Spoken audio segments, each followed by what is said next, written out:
we go again. And welcome to Chi Chat Tuesdays. Hello, Tuesday. And my name is Sifu Boggie. And welcome. And very shortly, we will have the awesome, the amazing, the absolutely fantastic Allis well. Too. I can see everybody popping in, which is awesome. Yeah, she was caught in a little bit of traffic. Yeah. Hello. Sorry. I'm so sorry. I sent you the thing and actually yeah, thanks Jessica. Jessica sent me a message too. She was like, "Where are you?" I sent you a message, but my internet wasn't working. Anyway, sorry about that. Well, I was driving. because I thought because I was running a little bit late. I Oh, got okay. here. I got here I got there 2 minutes ago, so I didn't see your message. Oh, okay. Oh well, just a silly goofy thing. It was like that's kind of the mood of the day. Like today was like it was pouring here and it was just like the mood was just like ugh. it's absolutely pelting it down. Is It's it? absolutely. Okay. It's I just a bet rainy it's raining. day. It's raining cats and dogs. Do you say that? Yeah, it's raining cats and dogs. Yeah, we Yeah. do. Yeah, or we got a rude version of that as well. But uh, it it's pissing down. That's what we say. Oh, that's not that bad. I thought it was gonna be like, I don't know. You never know. Like it could be something. That's like a London way of saying if that's a rude word or not. Yeah, yes. So it's pouring down with rain. So I got my slightly waterproof hoodie on, and then my other hoodie, and and then yes, but we're here now. We're here now. There's the audience, which is always a good thing. So hello and Yay! welcome to Chi Chat Chat. Chi Chat Chat. Tuesday. I I, was I, looking at the Chi Chat hashtag today, and I realized there is a competition. There's another podcast called Chi Chat. I was like, I can't believe there's not a million of them, but it was kind of funny. I was trying to figure out what they are about, but I can't figure it out because they're out of Thailand. So I couldn't really read any of their posts, but I'm sure we're well, better. you probably don't want to know if it's from Thailand. No, Or hey, there's a couple of come ideas on I've got, now. from Thailand. But anyway, No, come on. to be totally innocent. We're more importantly what we're about. We're about Chi Chat Tuesday. It's all about talking about chi. We're talking about Taoist stuff. It's all about Talking about uh, chi, talking about chat. well, it's coming from my point of view, which is sort of like 40 years of Taoist philosophy, and then it's Alice's point of view as well, which is a little bit new and shiny and still in the She's wrapper. Yeah, just a year of an existential crisis, and I can't shut up about it. That's like really what it was. It's like I feel like I went through a spiritual awakening, and I was like, well, I can't be alone in this. I need to talk about it. And then Why not? we wound up Uh, here. why not indeed? So this week's conversation is. I actually, Alice doesn't know this yet. I actually slightly tweaked the title Uh-huh. because I've said it's the Tay of tattoos. Now, Tay is Chinese for Oh. power. So Oh, Te. power. Oh, okay. Yeah, it means we use the power of tattoos. Well, there's actually a book. There's an awesome book. It's totally not connected, but there's an awesome, apart from the word power, there's an awesome book called The Tay of Piglet, and it's Yeah. got the power of Piglet. And there was the Tao of Winnie the Pooh, and then the second book by Benjamin Hoff. His first book was the power was the way of Winnie the Pooh, the Tao of Winnie the Pooh, and his second book was the Tay of Piglet, the power of the small. And so yeah, it says there's a whole book called the Tay of Piglet. So I feel so it like, oh, well, it's the Tay of the tattoos. yeah, definitely. I like that. I was just thinking like Shun should have a book club. That'll be on our like very long list of things Oh, that I Oh, want to do with sundown. there's a freaking long list of books that you should Yeah, that would read. be great. Some very traditional, some definitely not traditional. Some Yeah. well, Tao is everything, anything that balances. So Yeah, celestic properties is anything on. could be. Oh, Uh, Lots of different books. yes. Oh, maybe I'll start a book club for sundown. That'd be really fun. Maybe Ooh, that'd be great. that'd be Yeah. good. And we actually have a question already popped up. Oh, we do? Um, They're so like, what are you talking? Are you gonna talk about stuff? I'm very literally all yin and no tan. Is that tan or yang? But anyway, I find it hard to ground myself. Any tips? Yes, I do have tips. This is not sort of, but Yeah. this is not the show. But I tell you where is the show. The show is actually on a Thursday. So if you come on a Thursday, plenty of tips for grounding, for connecting, and we can show you a quat. That's, Yeah. that's the name of the beautiful pussycat. It's quat. Puss. It's, it's so What? formal. And there's just so many things. It's what's so funny. Wait, I feel like the primary difference between British English and American English is that like there's so many words that only British English people can get away with saying. If I said pussycat, I was like, oh, look at my pussycat. No American would ever use the word pussycat. It's such a silly, there's so many like, but just having the British accent, there's so much privilege. There's so many words that you guys get to use that I just can't. Pussycat. It's that's that's what because you can't use the first one on its own without it meaning connotations of something else. So it's a pussycat. What's But another? Anyway, just British words. I just mean British words. Like I sent you that meme that was ragging on British people. British people are always, why is the word you have for things so complicated? Anyway, okay, I'm done. but, I'm done ragging. I'm done ragging on you. Sorry. look, we could do a show on this another time, but you wanted to do a show on tattoos, so let's do a Okay. show on tattoos. All right. It's just been such a freaking day. Okay, I'm here now. I'm here. I'm here in. And breathe. Breathe Okay. in the chi, breathe out the char. Let go of the pussycats, and you'll go far. That's great. That's good. Yeah, so it's funny. So I wanted to do tattoos because I work at a tattoo shop. And yeah, but it's so interesting about working at a tattoo shop that like I feel like is part of what spurred this was it's so strange that like if you actually so like the traditional use of tattooing was like ritualistic in some way, or it was just like a little bit more meaningful. But I feel like it's so strange that like at the tattoo shop, we definitely talk about spiritual things but when it comes down to it, the actual tattooing is like, it doesn't have any of that left. Like there isn't any sort of like speaking, because what you can do if you want is you can like have someone chant over and bless your tattoo when you're getting it done.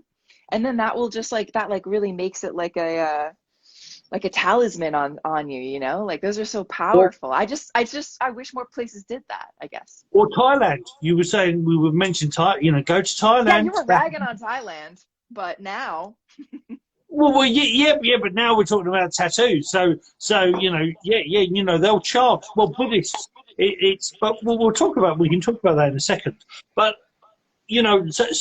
I've got a question for you because I gave this question to the audience earlier, but I wasn't going to answer it when because you you were weren't here. just I'm so So, sorry. so the question is, what in your mind, or what do you think?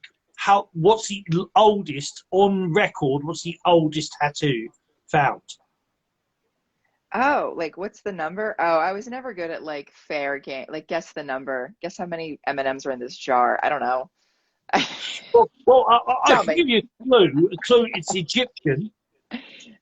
I don't The know what oldest. that means. I barely know my basic geography. Anything that like a Oh, second grader would know, I do not know anymore. I don't know. okay. Like Well, right. I So I already knew this one. So the oldest tattoo on record is actually 5,000 years old. So it's 3,000 BC, and that's Egyptian.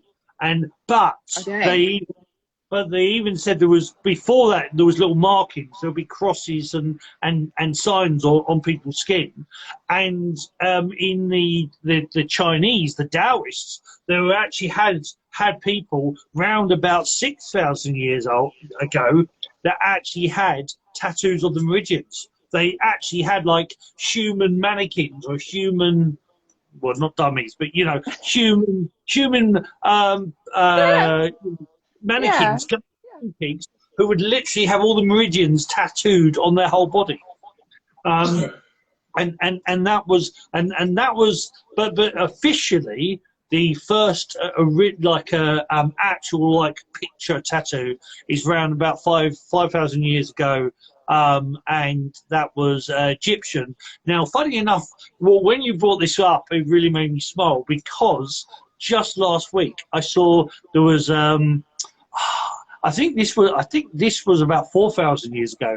There was a woman, a shaman, found, who had a female perfectly preserved tattoo on her arm, and it was like a bird. You could see a bird and sort of flowers, and it was perfectly, she was like mummified, but you could still see the tattoo, and yeah, so tattoos go all the way back to at least 5,000 years. But I know in China they were actually tattooing the meridians onto people's bodies, which is actually, we'll mention that on something else that we're going to do next week. But the The Reiki seminar. You can plug it. You can plug the Reiki seminar. Yeah, next So, Wednesday. next week there's a Reiki seminar of East and West history of Reiki, but there will also we'll actually do a little bit of the Reiju, which means Reiki empowerment. So, and then week after, there was actually going to be a regular regular Reiki Reiju empowerment. Yeah, I don't know what we're gonna call that because it's such a mouthful. Like, I guess that's the best. It's so weird putting a name like it was never meant to be marketed as such, you know what I mean? So it's so weird calling it something, like having to call it like a class name.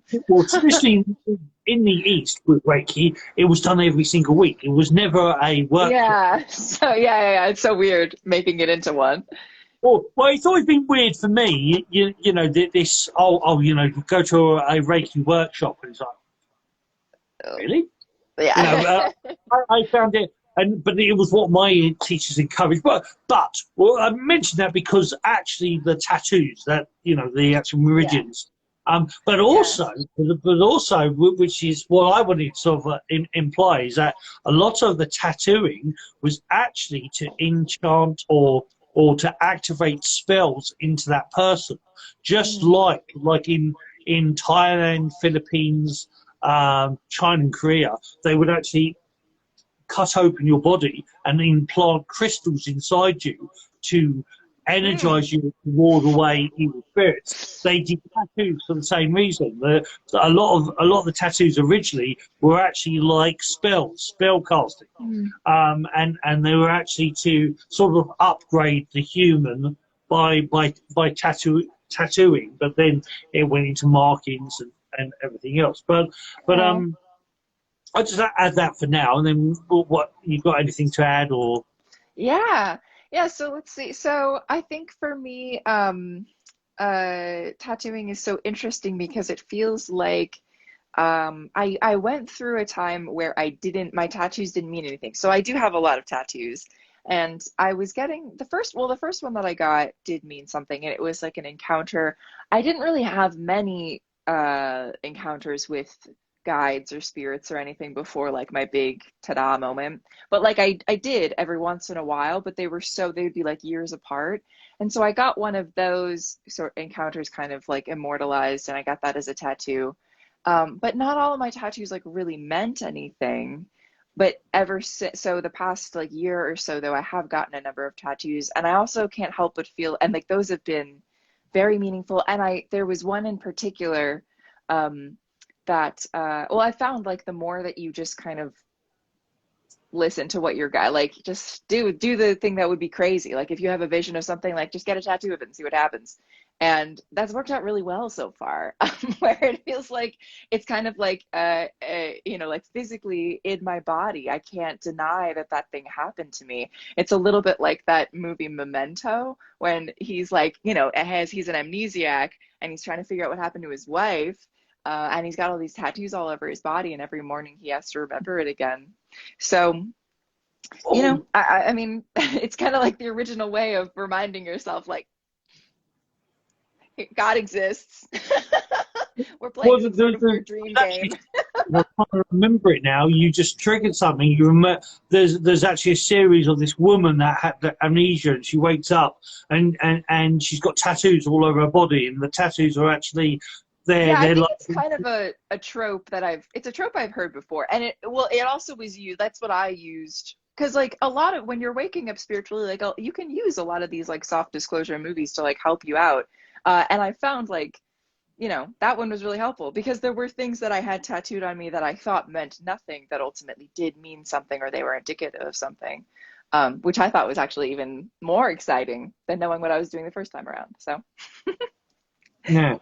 And I mean, there's a lot more. I mean, I think, you know, like nowadays, like sort of people, oh, you know, yeah, things mean something too. But you know, in the East, so with the Yakuza and the triads, you know, Oh, yeah, they talk have. about your tattoos meaning something. Yeah, Like, all your tattoos, you know, mean meant something. something. I Yeah. mean, a little bit like in the like First and Second World War, you know, like that you would like not tattoo, but you know, you'd mark up the plane. That's some, you know, with Yakuza, a lot of their tattoos are actually body counts of you know, it's actually how it's, or you know, certain situations and certain things they've been Yeah, to. because you said it But was like it was the dragon, there was the scales of the dragons on their tattoos, right? yeah, Because it was yeah, like yeah. in the art, it wasn't like a tally mark. It was like a beautiful work of art that you like, Oh, well, it yeah. depends. Like the Yakuza, there's a lot of the Yakuza, like their tattoos are actually a story of their life, and That's dope. or but well, sometimes it's their life, but sometimes it's the ancestors, because that was a thing as well. You actually, you know, you would actually what you know, I always found this really interesting, is that, you know, originally like a lot of the tattoos were, they would actually write the history of their ancestors on their body, you know, rather than on a bit of paper on a book. It's like, oh no, let's do it on me. So they would actually have their history. So and it's a little bit like what was that, Manu, Mona, the Walt Disney with the guy. Well, it was The Rock's voice, but you know, all his tattoos meant something, and that's originally. Yeah, like he was from, what am I thinking of? I know you mean Moana, but I think that's, I didn't see it, but I thought it was about the Australian. Who are the Australian natives? What are they called? Was it not Uh, about them? the Australians Maoris, not Maoris. I'm Uh, pretty sure it's the New Zealand. I haven't seen it, so I just assumed that his tribal tattoos were like of the It, that's Pacific, where, you know, a lot of, South you know, Pacific sort of. that originally you wrote the stories. The stories were written on you. You were the canvas. And so that's not a new thing, you know. It's like, oh, you know, people have, oh, well, this means this and this means this. It's not a new thing at all. And even within like the Dragon Dog Shaman, you know, the Dragon Dog Shaman were known to have a flower life, so that's 64 circles, one on their forehead, so the, you know, where the third eye is, and then one on the back of the skull, which is what's called the Heaven's Gates, where the heavenly dragons are, and they would have these two flower lights on there, and that would indicate, you know, that they were a dragon or shaman. I'm supposed to have one, but I was actually told by my Sifus, no, you know, because then your marks, you know, but, you know, it's obvious. But I always like the idea, like I will have them one day, but it'll be I like the idea of having tattoos in ultraviolet light. So, The white ink, we'll yeah. turn up at the nightclub and suddenly I'll light up like a Christmas tree. But otherwise you wouldn't know, So I've always loved that idea. I love secret tattoos. I love the idea of hidden tattoos. Yeah, like And the white ink would be dope. That'd be dope. I'm just saying it'd be cool.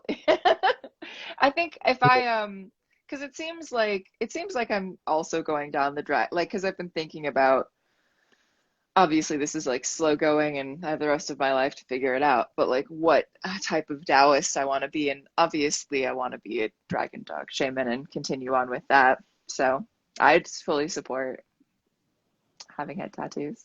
That'd be sick. yeah, in the well, like I say, I've always had this thing about like infrared. I love infrared tattoos because the idea of they're hidden in plain sight.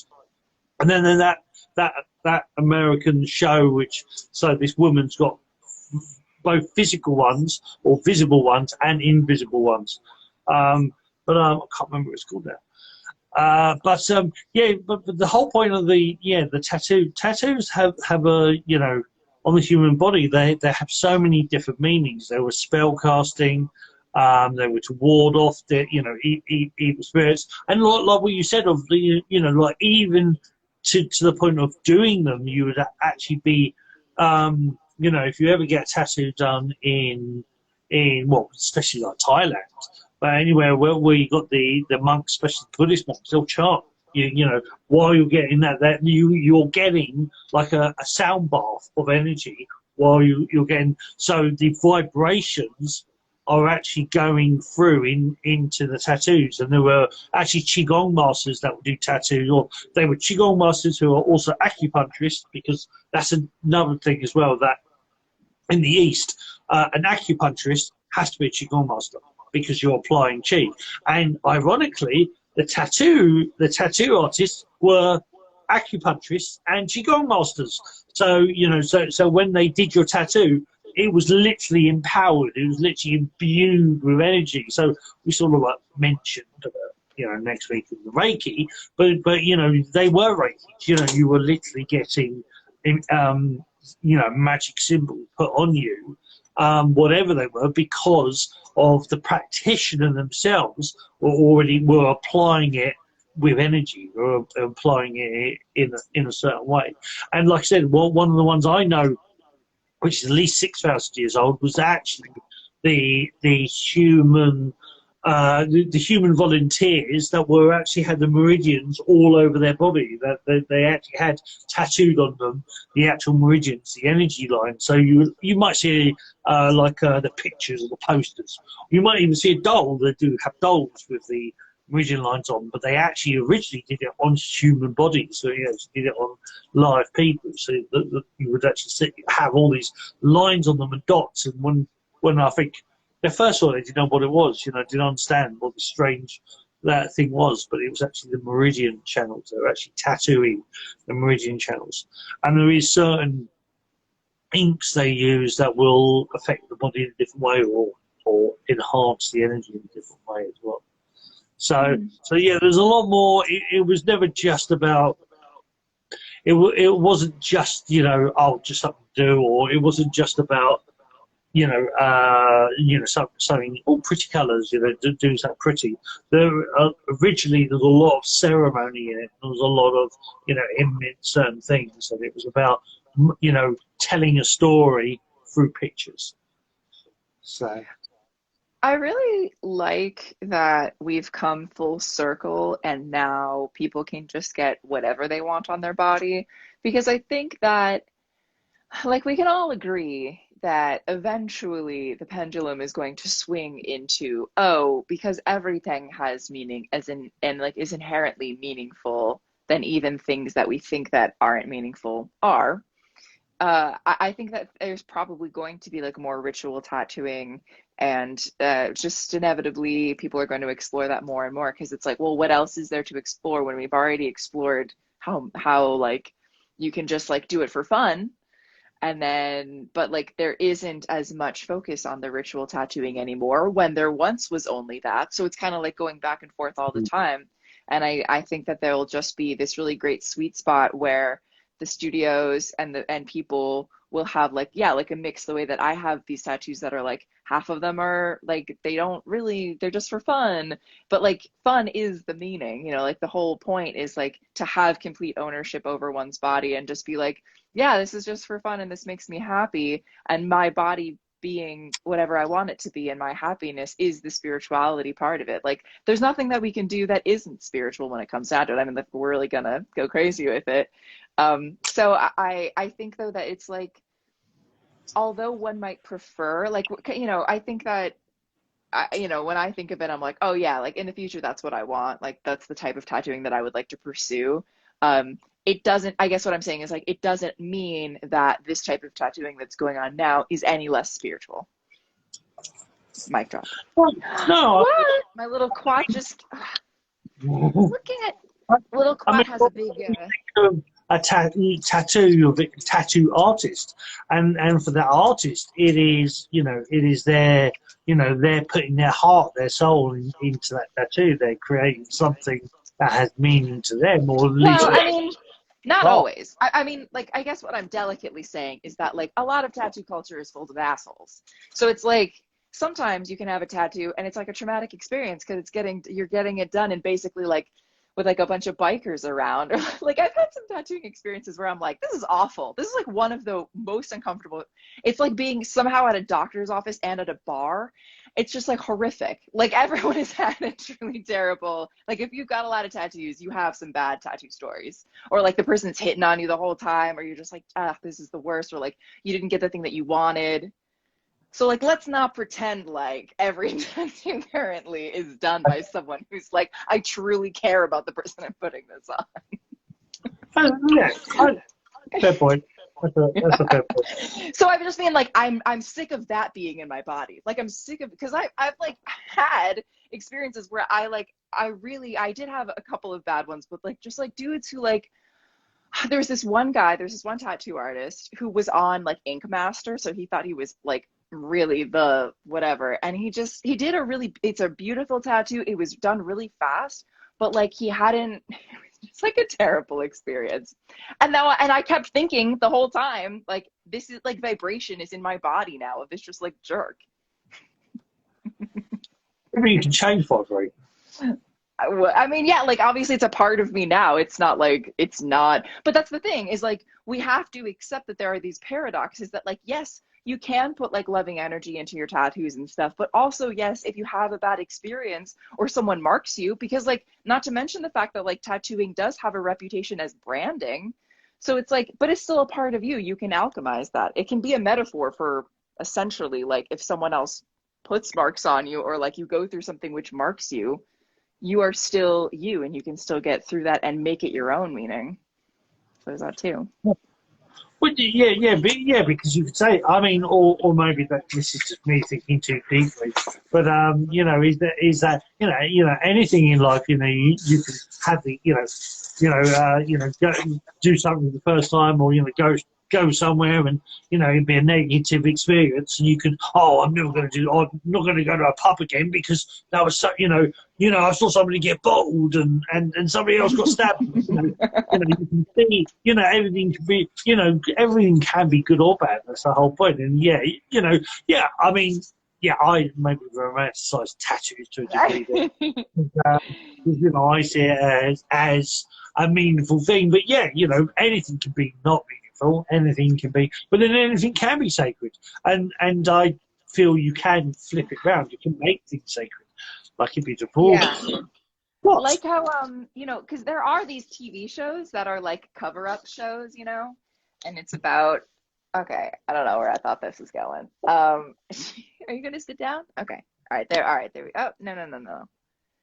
Sometimes she does. All right, so, but they have these, and so people have these like super stupid tattoos. Or if you have like someone's name tattooed on you, like how Oh, the history behind having someone's name on you has so much connotation. And to like have been broken up with someone and you have their name tattooed on you, you can never not love that person then. Tattooing is so powerful, I think, also because of like what can be considered a regrettable tattoo.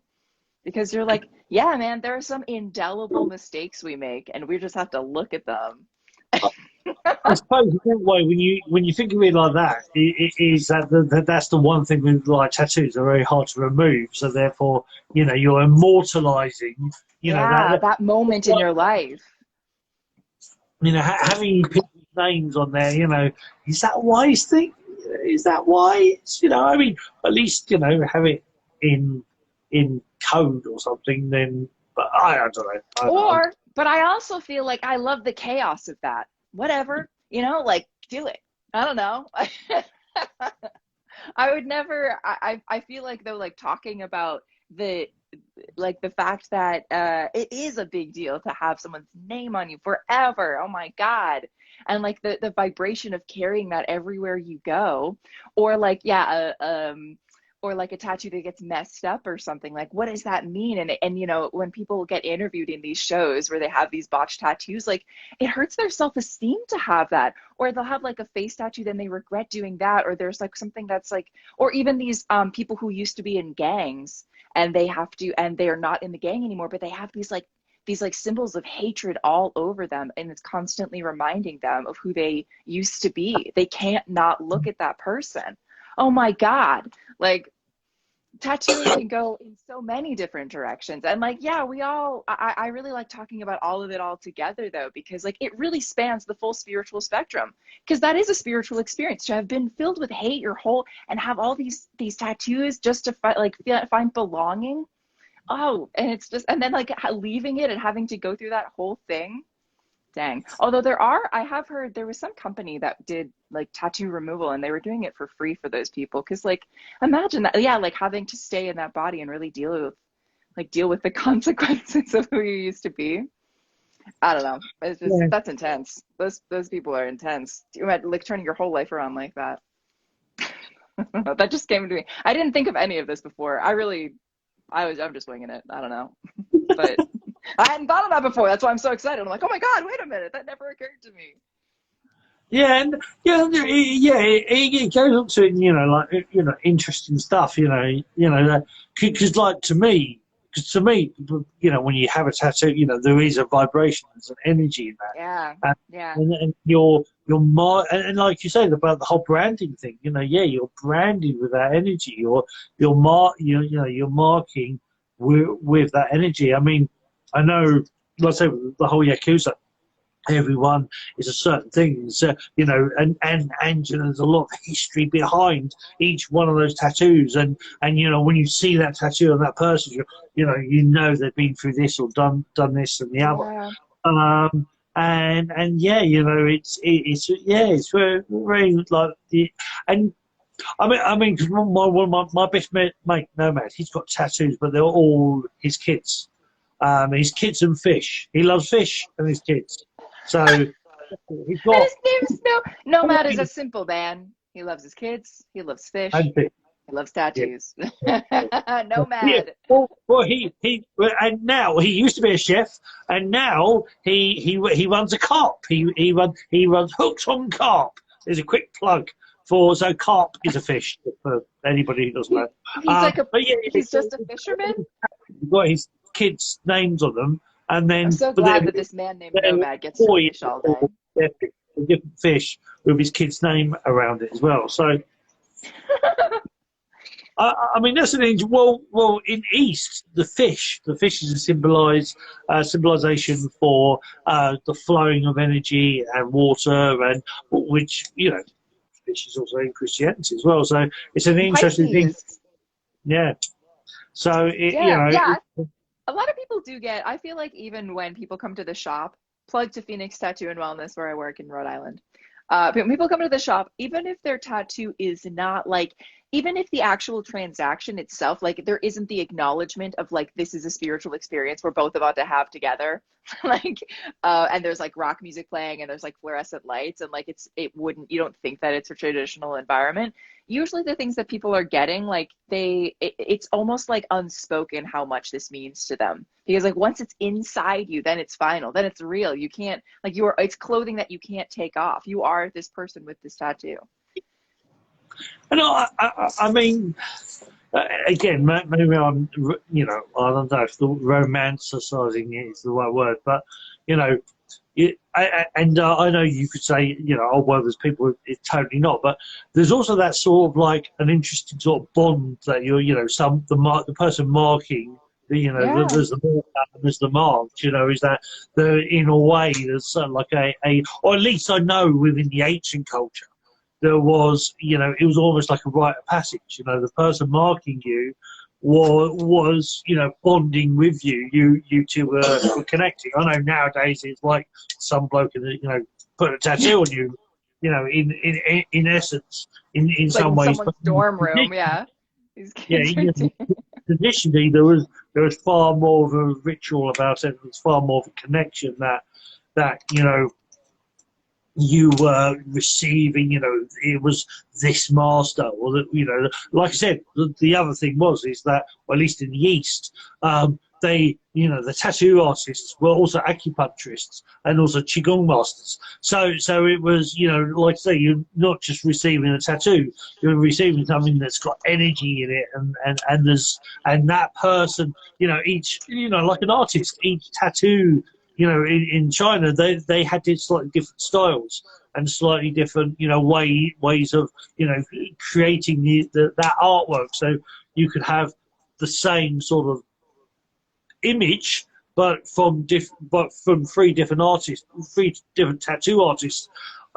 They would do it in a slightly different style. So there would be a slightly different energy to it, and a slightly different representation to it.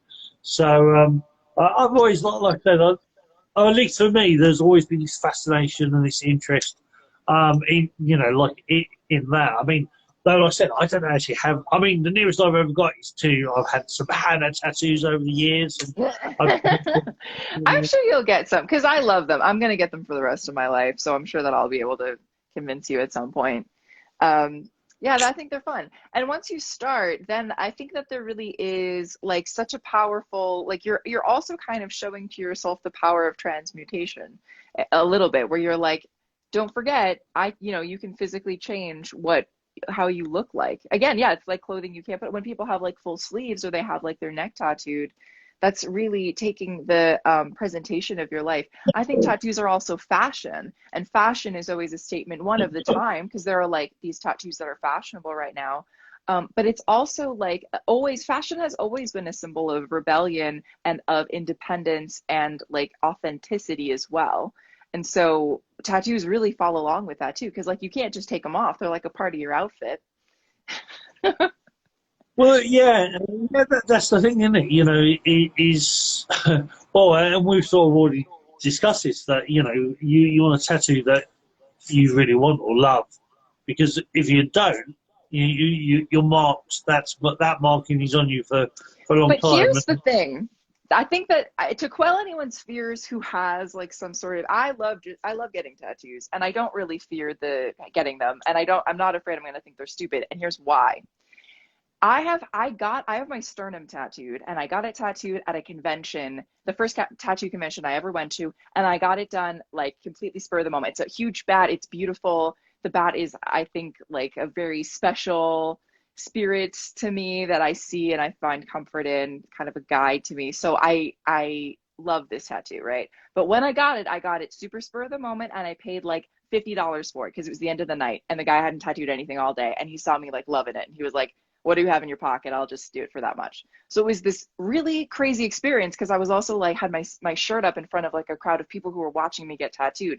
I came home, I saw it in the mirror, and I was like, oh my God, like what the fuck did I just do? I was like, I was filled with this like, oh my God. And then I thought I didn't like it for a second, because I had followed what was like basically an impulse to do it. And I had changed myself irrevocably so fast, like in a matter of a couple of hours, that it was really scary.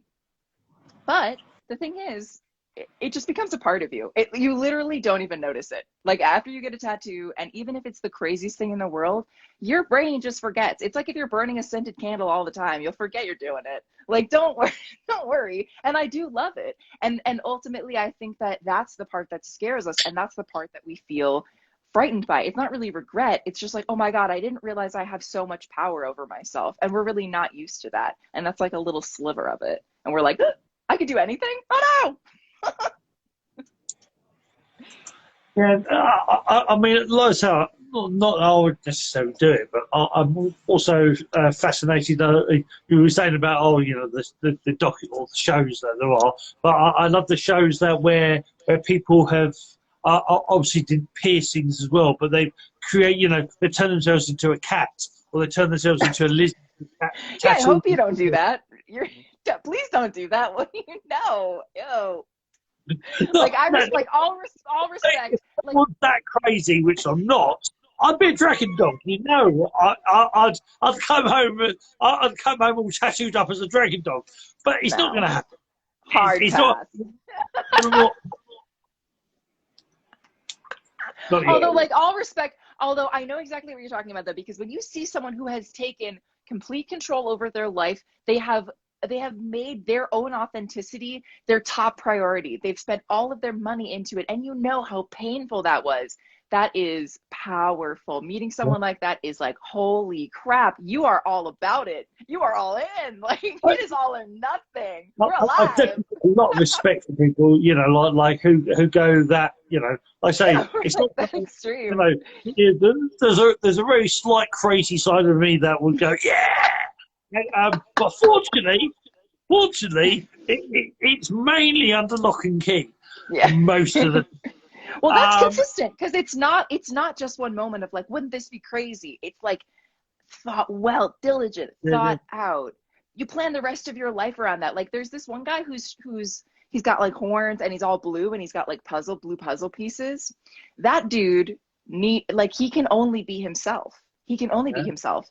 And you can't have like a regular job after that. And it's basically, honestly, doing that is like the biggest FU to capitalism, because it's like, I am not by any stretch of the imagination acceptable to you. And I'm going to do it so hard. Screw you. And I'm going to make it. And that's like the assumption too, the belief in oneself. Like, I know that I'm going to thrive this way, that this isn't some sort of like weird self-harm thing. It's like a meticulous waking up every day dedication to the self. We love to see it. That is, because that, you do that, it is full commitment. There is no turning back. Yeah, that's I love, like, brilliant. And they never regret, like, those people never regret it. They're always like, I feel free. Like, like all of them are like that. That's so, it's interesting, because I actually did know this guy who was a piercer in Boston, and he was like really heavily modified, and he was doing this thing. There's like this cartoon character named Cable in Marvel, I think. He's like some sort of superhero, and he's got like this like scar down his eye, and I think he's got like a white band. I don't remember. He's got all these face tattoos. And so this piercer, is he from Deadpool? He's sort of like a Terminator dude. Oh, okay. So like, I remember when this guy was getting modified, because I was like dating a friend of his, and I was like, man, I wonder if that guy's like okay, like, because he's changing himself so much, and it's in such a way that's like part of this character. And I was thinking about, I'd never known anybody who was really, well, I mean, like, I kind of heard of people like that, but I was like, dang, that's really a lot. But now I feel like, and I don't know, I don't really think I didn't make like particular judgment about it. I was just like, oh, that wasn't something that I could even fathom. But now I feel like it's, for some people, a part of having control over their lives. Something that feels like, when you feel like you don't have control over what's going on too, the only thing you have control over really is your body. And so sometimes people can get these like really extreme tattoos, and it's like living completely at the edge all the time too. Like, you're forced, like, maybe you like didn't like who you were or what happened before you took control of your body, And so it can be like a really empowering like recreation. Yeah. Well, yeah, because you are the canvas. You are the, and you're literally creating what you are, creating who you are, in a way that can never be changed. Not really, It's Well, like you you have to like step up to it. If you've got a face tattoo, you got to show up as a person with a face tattoo every day. You better bring that face tattoo confidence. And it kind of forces you to, right? I mean, like, what are you going to do? You look hard. You look badass all the time. You're not going to be a badass, and people are going to treat you like how they think people with face tattoos will be. You know what I mean? So you have to be that person. That's like plastic surgery and stuff too, where it's like, well, you wanted to be this person. Like, what was the life that you were expecting to lead looking like this? see that goes into an interesting thing. You've actually just triggered something in me. So there's a thing I've studied called Farasa, and Farasa is like it's basically like face reading. Um, but it's very much about like the personality, and what Farasa states is that like your lips, your whole face, the way it's positioned, it shows different characteristics. And the one thing that they said, and Farasa goes back and it's actually Middle Eastern. It goes back to like the nomads in the desert. And the whole idea was that when somebody's coming along, you could see if they're a good business person. You can see if they're good to their wife. You can see Just if they're good. stereotype, just But stereotype them right off the bat. well, yeah, but if the universe, if that's how if the universe literally puts who you are on your face. But what the interesting thing was this is that when people did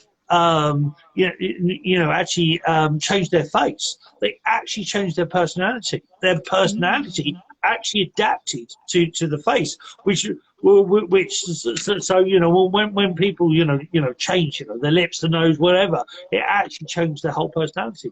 So then it leads me to now something think we were talking about tattoos is that what those markings when you put tattoos on your body in a certain way, you're not maybe physically changing as such, but you're definitely adding you're adding additional information. You're adding that to that part of the body. So where those parts of the body represent certain parts of your life, or at least in Oriental diagnosis, as it's called, the Oriental diagnosis is actually the health and well-being of your body. So different parts of your body mean it represents different parts of your organs, your health of your organs. So that's so one side is personality. For us, it's more about personality, where Oriental diagnosis is more about the health and well-being. So when you put tattoos there, you're marking or you're displaying certain tributes or certain qualities in those organs or in that thing. So it's just because the whole point of What is originally that? what There's like some no, like screeching in the background.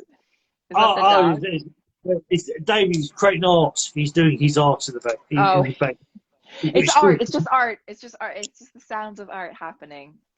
It's yeah, art. Well, Art see, things are happening. cordial place. There's art all around me. Rad. And I do the shows. He does his art. He does some really cool art as well. So, but yeah, so that's the pet. It's the Oh, pin. okay. I wasn't sure. I like this. I like this question that Flash just said. They said it's an interesting thought. Are we overly influenced by how others perceive us?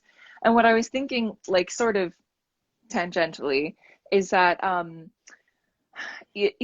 feel like there's sometimes this trope with tattooed people where they're like, "Oh, I can't believe anybody would ask me about my tattoos." They get like very offended, and part of me wonders if it's like just like if they really do, because like I love when people talk to me about my tattoos, and I also think like sometimes I wonder if we as tattooed like people, like the people with the tattoos, forget that other people who don't have them um are like not used to seeing art, because like they are effectively art, and you become like a beautiful, like the human body is very beautiful. But I think that sometimes women in particular, because this can be taken advantage of all the time, don't like being reminded that they're beautiful. Like inherently the human body, particularly, so if you're like a female bodied tattooed person, you're like walking art, and you're someone who is willing to express themselves and to go against the grain, and you really represent something that usually the type of person who will ask you about really admires, and they feel as though this is like some sort of gateway, and they see something in you and they want to talk to you. So you know, obviously like no one should be harassed or anything like that, but I do feel like there is like this disdain almost sometimes, like how dare you think I'm beautiful and ask me about the beautiful things that meant so much to me that are on display for everyone. And I think that there's like a fear inherently in all of us of just simply being perceived by each other. And so we wind up becoming judgmental of the people who dare like break this fourth wall of like, I'm feeling very vulnerable, because tattoos are a vulnerable thing, and it says so much about you right away. And so it's a lot easier to be kind of defensive and be like, oh, don't talk to me about it, instead of being like, I'm going to have an incredibly uncomfortable, intimate conversation with this stranger. And that's like, that's kind of a more rebellious act, right? Like you've already been rebellious in putting tattoos on yourself, but the emotional availability, then like you sometimes have to realize like, it's not just the fact that people will like, oh, like the job thing. It's the fact that for the rest of your life, people will be able to see a very personal part of you on yourself. And you actually like wind up putting yourself in a position of availability to other people who are like desperate to also express their own vulnerability. And they see it in you, and it's almost like they can't help themselves. They have to ask you about it. And they have to tell you about like, because what they're actually saying when they're like, I want to get this tattoo, and you're always like, God, this is the stupidest idea. Why are you talking to me? Like, I've definitely been in this position before where I'm like, can you leave me alone? But at the same time, it's like this human need to connect to one another, where we're like, all the time, we're like kids on a playpen. We're like in the playground, we're like, I really want to be your friend. Tell me how to love myself in the way that you have loved yourself enough to express yourself in this way, and like take autonomy over your body while we live here in this very strange hell that none of us know what we're doing. Yeah, I mean that's almost like it's that whole thing of like you you like wearing a certain t-shirt, or wearing and there's somebody out there who goes, I love that t-shirt, and yours like why are you talking to me? And it's like, yeah, but you're expressing yourself. Yeah. You're expressing yourself, and then you sort of go, why are you talking to me? Well, because of what you're showing, that you've you opened yourself up as well for a tattoo. And yeah, that's a very interesting thing. But somebody had a question. Jutsu,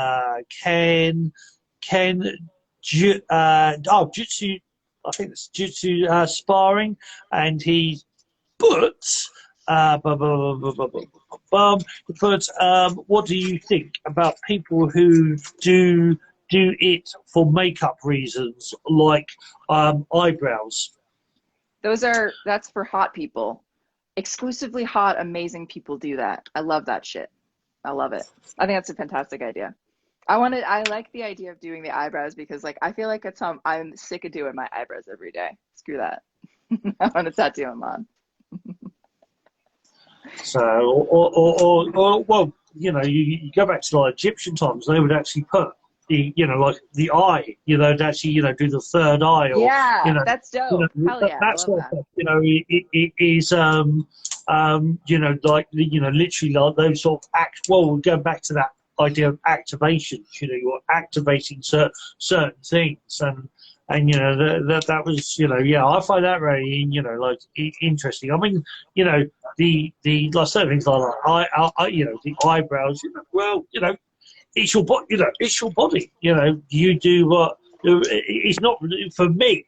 A lot of the things with tattoos. It's like, it's not for me to say I don't like or do like that tattoo, because it's your freaking body. You do what you want. Well, I admire it, but it at the end of the day, it's your that's what you do.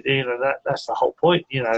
And I do find that interesting. I mean, like I know, like in the Philippines, they go, not on tattoos, well, not just the tattoos, but like to ward away evil spirits. They'll put crystals inside themselves. They'll cut themselves open, and Oh, that's they'll put wild. different. It's part of their like heritage. It's part of their thing is that they will actually embed crystals into their body to keep away like evil spirits, and you do actually have that within Taoism to a degree, like on certain meridians, that they would put a crystal, a certain crystal, on the meridian point that would enhance that thing. And I mean, with all that, is it right, is it wrong? Well, it's I suppose, for me, it's the power of you. It's down to you. Do you do what Yeah. as long as it doesn't, well, even then, I mean, there has been times where, in the old days, there were people who poisoned themselves with tattoos, because of the ink that was originally used would actually, poison the body. So, Yeah. we've learned, there's been experimentation, or, there's been learning evolution through this process, that people learn, how to, do things in a better way. But I find it very, living art. It's a very interesting topic. Yeah. Yeah, and just to we had sort of touched upon, but I think I got away from it, about like people doing like the Chi masters had, or the Chi whoever it was, the Sifu's had, like, were doing tattooing, but they were doing energy kind of blasts at the same time. I can't remember who you said was doing that. But the owner of Phoenix, who's a great tattooer, Rhiannon Spaziano, plug for her if you're in Rhode Island, she's the best. But she does Reiki while she's tattooing. And she's just the type of person who like really has like that inner smile down, where like her energy is just always very calm. And that's kind of like the whole goal, is that you're just eventually just like, and like a good vibes energy bomb all the time. So with her tattooing, it's so funny that like I bet she has some sort of past life doing it. It's like there's all the pieces, and yet we're doing it in this very modern setting, but she basically is doing like a very traditional thing, which is energy healing at the same time as tattooing. And I can, hear when because I do, like, I'm up at the front desk in the middle of the day, and I can hear her speaking to clients, and it's always like a therapy session, like it's always like these people just feel so comfortable with her and talking about these things. And so like this is kind of a trope in the tattoo world too, that like your artist is kind of like like how, people tell their secrets and they'll gossip with their hairdresser or their nail technician or like their therapist or whatever. Because like, what else are you doing? And you're kind of having an intimate moment with these people. So, I feel like there are so many amazing artists that even when they are, you don't have to be doing any sort of like special thing to be having a special moment with that, because that's also like part of the job. I think a good tattoo artist is just a good listener as well. And that's like that makes all the difference, because then they are putting, their love into it. So. I'll try to read this because it on my screen the everything sort of slightly blurred or faded out. But Ashley said, I got 3 small tats in March. The Oh yeah, that's kind of far back. Triquet is on. I think that says Triquet. The triqueta. Thank you. Is on my left wrist, and a good angel black cat on my left shoulder, and a white devil cat on my right shoulder. I've got a thing. I love the whole, the angel and the devil. That whole, because that's the ego and the intuition. So I do love like, stuff like that as well. So, and she like said also, what we were talking about, that whole, it does sort of expose you in a way, it sort of opens you up, because people will come and ask you, will talk to you. And it is that thing of, you do these, some people do these things and then realise, people are talking, why are they talking to me? Because hold on, I'll be right back. Okay. All right then. Just keep talking. Just keep talking. Hold on. So yeah, you know, this whole idea of, I think sometimes we do these things, and then you know we see you know, if everything is, you know, part of the universe or part of what's meant to, you know, you can be really shy, but you have tattoos, and then you know people will start talking to you, and people will ask you about them, and it's like pushing you forward into the world to express yourself. So you know, I do find that quite interesting when, like, you know, somebody, especially some people who are not necessarily very confident or you know, don't express in certain ways, but then you have a tattoo, and that's going to draw attention, and that's going to draw people to actually talk to you, and then push you forward into actually talking about these things and express them. I find that very interesting. So yeah, so yes, as she said, yeah, I struggle with the being seen or perceived, but I'm trying, and yeah, and that's all you can do, you know, is be you. You be you, and the whole thing of, like what Alice said, was that the whole thing with the tattoos, it does push you forward into that limelight. It does, you know, you are there on display to a degree because of the tattoos. And I do find that very interesting thing is, you know, being, you know, you may, I've always said, I always joke and well, a little bit joke, a little bit jest, that I'm actually an introvert pretending to be an extrovert. I'm actually quite shy to a degree, or can be quite shy, and a little bit of a recluse. And people go, "You're not a recluse, Boggie." It's like, no, because I push myself into situations, or I you know, get very loud, and I'm very public in a certain thing. But I can be, you know, very much that, you know, that recluse, very much shy at the same time. It is the yin and the yang. So let's have a look. So Flash put, oh yeah, you're doing a great job, Ashley. Yes, you are indeed. I'm still growing into that one too. And then Ash put, this month has been a bit mind-blowing, but I think I'm doing good. Thank you. I think you're doing good as well, indeed. So I think I wait for Alice to turn back up, but I think we're sort of ready to really wrap this show up, to be honest. And unless you guys have got any questions, anything you want to, any statements, any questions, now is the time. Ken has put, that's good. You are out yourself out there. Oh yeah, put yourself out there, indeed. And Flash put, I think the same about you. I think that was to do with what Ash said. So yeah, I mean, I've enjoyed this. It's been a great chat. It's definitely it's one of these topics that I would have, you know, not necessarily have done on my own.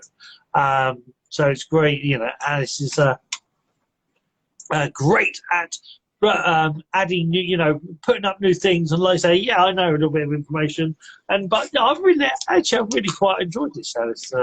You know, this conversation of tats. It's made me actually, you know, I know little snippets, like, you know, like the oldest tattoo and all that sort of stuff, and it's yeah, it's been a great conversation. So thank you very much, my love. It's been awesome. Yeah. So. And I was just saying, well, I think you sort of like wrap it up now, really, and unless there's anything. Sorry about that. I was needed. My whole family's here visiting, so yeah. And anyway, we're good here. It's just one of those days. It was just, you know what I mean? Just when, oh my God, I just remembered. Duh, Mercury just went retrograde. I'm no longer responsible for anything that happens in my life. I forgot. I should start. Well, yesterday I started fasting, so I'm damn! You picked a good time. Yeah. And like, you know, my stomach's eating itself, and all I'm having is water basically. So, but it's all good, you know. So, but then I'll go to sleep, and hopefully go to sleep and get up, and then I'll eat the house. or two. But no, but yes, it's a good. So, guys, hope you enjoyed this one. I will be myself, and I will be back Thursday probably. Well, probably won't do one. Probably won't do one tomorrow, but Thursday I will do sit down with Sifu, and we'll talk about something. Your question on, if you remember, if you're here, sir, your question that you said, mention it on Thursday, and I'll talk about that. But if you have any questions about, anything, healing or energy work, or have I got a Qigong for, or an acupressure point for, or this, that, the other, Thursdays is definitely the show to do that and to ask about that sort of stuff. And so otherwise, me and Allis, we will be back next Tuesday. I have to think about that. I don't know why. We will be back next Tuesday. Slow down, Boggie, and breathe. And I'm not sure what we'll be talking about. Who knows? We'll figure out. I want to plug all my stuff. Also, I just came out with a Patreon. If anyone wants readings, like a monthly style, that information is in my bio. Next Wednesday, the 6th, October 6th, is Boggie's seminar. I was going to say lecture, seminar. I don't know. We just kind of made up a talk, just to talk about the history of Reiki. And that is kind of as an introduction to ultimately what is going to be a weekly Reiju empowerment class for attuned Reiki practitioners. And there's also, we're still figuring out exactly how to do this, but there will also be an option if you'd like to be Reiki attuned through Shun in some way. So we're figuring that out. And then as well, I do one-to-one things. I do light language and that kind of stuff. And all of my links are in my bio. So yeah, those are my stuff. And there's the Shun School where I do. Yeah, I can learn Qigong. Dragon Dog Reiki, or Dragon Dog Shin Chi Shen, so it's Chinese Reiki. But yeah, we do that as well. So if any of that interests you, you can go and have a look at Patreon and have a look at that. And I also do a 90-day course, which is very personalised. We have to do that. That's brought that back as well, and I'll do one-to-ones as well. So any of that interests you, you can either look on Allis's Linktree. It is Linktree, isn't it? You've got we both got Linktree. So yeah, you can look on Beacons is given Linktree a run for their money. Beacons is another one, but we don't have that one. No, I don't have that one. So. But yes, I have Linktree. You can look on our stuff, and yes, if that interests you, and I always do. I do a free 20-minute consultation, so I have a chat with you and give you techniques and help you on your personal Tao.